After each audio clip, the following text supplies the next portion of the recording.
potentiel. Ça sera Camille Abili, c'est cadré. Eh ouais. Le but marqué par Camille Abili, son 7e cette saison à 0.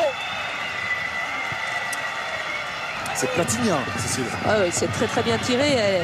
Elle les travaille beaucoup. Et là, vraiment imparable. En plus, puissant, travaillé. Ah ouais, imparable. Agar et heureusement pour les Montpelliéraines. Claire Labauger avec Amel Majri.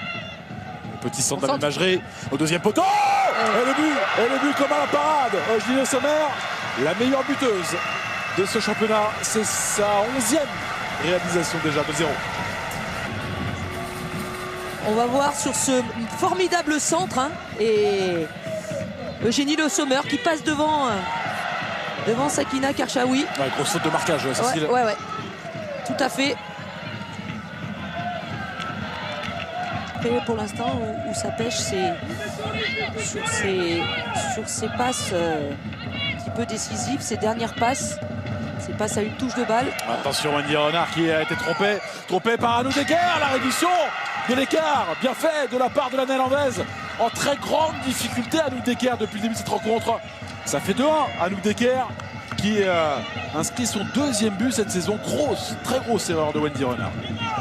Ouais, Wendy Renard qui a pris un risque, mais il y avait beaucoup de passes dans la préparation. Un jeu un petit peu dangereux des Lyonnaises et qui a abouti à cette mauvaise passe de Wendy Renard. Mais avant, il y avait beaucoup de passes un peu inutiles. Koumagai, dégagement, Julie Le Sommer, c'en est terminé. Victoire de l'Olympique Lyonnais 2-1. Lyon reste en tête de cette division féminine. Lyon qui a marqué tôt dans cette rencontre par Camille Abili et Julie Le Sommer qui s'est fait peur. On a vu Grazier Euro remplacer Erika et regardez ce beau centre de Sabrina Delannoy. Il est idéal pour la tête de Marie-Laure Delis 1-0. Une belle tête, un très beau centre, c'est un beau mouvement. Maître là, elle ne s'est pas manquée sur ce centre de Sabrina Delannoy, la superbe tête en retournée tout en tranquillité de Marie-Laure Delis. Superbe geste de buteuse pour donner un avantage logique au PSG qui domine dans cette rencontre, qui n'a pas été perturbée. But de jeu, elles étaient plus dangereuses les Parisiennes depuis quelques minutes. Malheureusement pour les Essonniennes, elles ne pourront pas égaliser juste avant la pause. Il y a ce centre de Julie Soyer. La reprise, regardez la tête de Camille Catala qui vient trouver le poteau de Katarzyna Krzyzniak. Manque de réussite. Toujours à l'attaque avec Christiane, on le voit face à Annick Butel. On retrouve la brésilienne dans la deuxième période. Cette occasion pour les Parisiennes avec d'abord ce sauvetage et ensuite avec un peu de réussite Marie-Laure Delis pour le doublé. Ça fait 2-0. Un beau mouvement initié sur le côté droit. On a vu des redoublements de passes entre Erika entre Christiane et Boqueté. Boqueté qui s'arrache.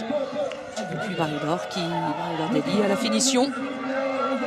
Grand et beau travail de l'Espagnol. On retrouve justement la brésilienne pour prendre de vitesse Julie Soyer. La 65e minute. Le service il est parfait pour le triplé de Marie-Laure Delis. Et quel travail de la brésilienne Christiane.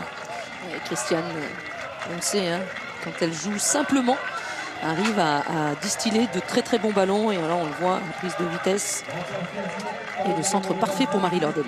0 et quelques occasions encore. Les Juvisiennes, on l'a vu avec Camille Catala, qui ont eu des possibilités. C'est le cas également en toute fin de rencontre avec cet essai non concluant de Clara Matteo. Et puis la dernière occasion pour les Parisiennes et le poteau trouvé par Grace Gayero. C'était où les Matassar? C'était bien elle. Voilà, victoire des joueuses de Patrice Terre, 3-0.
Revenir dans les pieds des Retinoises avec Elati.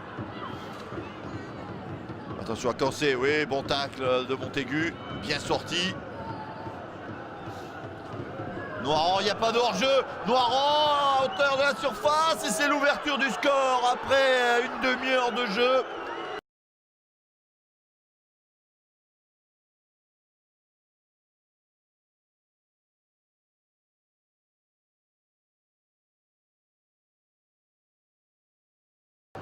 Vanetta, Cancé qui fait le tour, Cancé dans la surface, Cancé en retrait, attention, Noiran, deuxième but. Oh, ça commence à faire cher, ça commence à faire cher, 42e minute de jeu.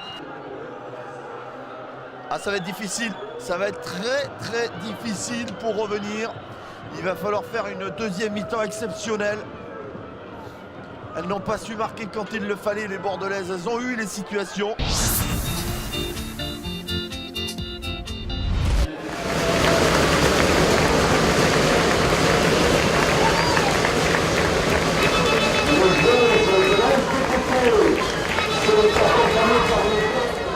Et alors, avant le début du match, on applaudit encore le jeune de notre